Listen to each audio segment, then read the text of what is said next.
Bonjour, je vais vous parler de la production législative à travers un exemple qui illustre assez bien la façon dont je conçois le rôle du député. Nous avons voté la loi dite Egalim qui va obliger notamment les cantines à mettre à partir de 2022 50% de produits sous signe de qualité, dont 20% de produits bio. Et nous découvrons, quand je dis nous, moi je n'en suis pas, mais en tout cas beaucoup d'élus découvrent que ça va être très compliqué pour les cantines d'honorer ces obligations légales, qui, soit dit en passant, en fait, ne seront pas sanctionnées si elles ne sont pas respectées, et notamment pour les 20% de bio.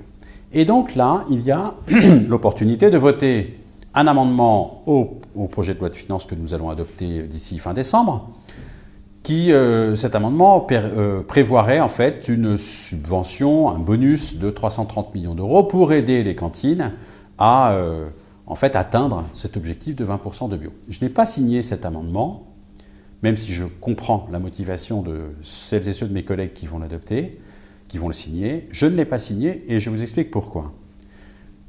Personnellement, je n'étais pas trop pour qu'on force le trait sur les obligations pesant sur les cantines parce que je pense qu'il va être très compliqué pour les cantines de s'approvisionner en produits locaux et en produits de qualité en 3 ou 4 ans.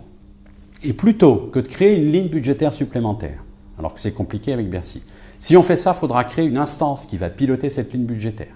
Il va y avoir des agents publics, des fonctionnaires qui vont créer des questionnaires, qui vont inventer une procédure d'appel d'offres, d'examen de candidature, pour octroyer de l'argent pour faire ceci et cela. Bref, de la complexité administrative, un petit peu plus de lourdeur, certes avec de l'argent à la clé, mais c'est comme ça qu'on fonctionne en France. En fait, on n'arrête pas de complexifier, de créer de nouvelles lignes et de nouveaux dispositifs, alors qu'en fait, on a des outils, un appareil d'État, qui suffit, entre guillemets, de secouer en quelque sorte, en tout cas, de mobiliser sur un objectif donné pour aller un petit peu plus vite avec l'existant.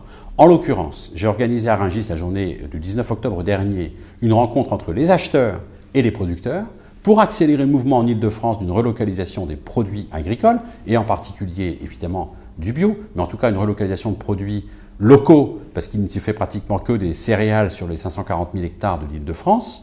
Et là, pour cela, je vais m'appuyer sur la préfecture à qui je demande de faire de l'ingénierie de projet. Ils ont des locaux et de la matière grise, c'est-à-dire qu'il va y avoir des projets d'investissement, par exemple pour produire des carottes, des légumes racines, des pommes de terre, voire de l'arboriculture, pommes et poires. Ces projets d'investissement devront être financés, donc il faut faire une plateforme avec les financiers et les investisseurs de l'Île-de-France. Et par ce type de rencontre, en créant de nouveaux débouchés, qu'on peut accélérer le mouvement. Et je pense qu'il faut faire ça, accompagner ces lois qu'on a votées par des actions de terrain, en ingénierie de projet, plutôt qu'en inventant de nouvelles lignes budgétaires et de nouveaux dispositifs publics. À la prochaine.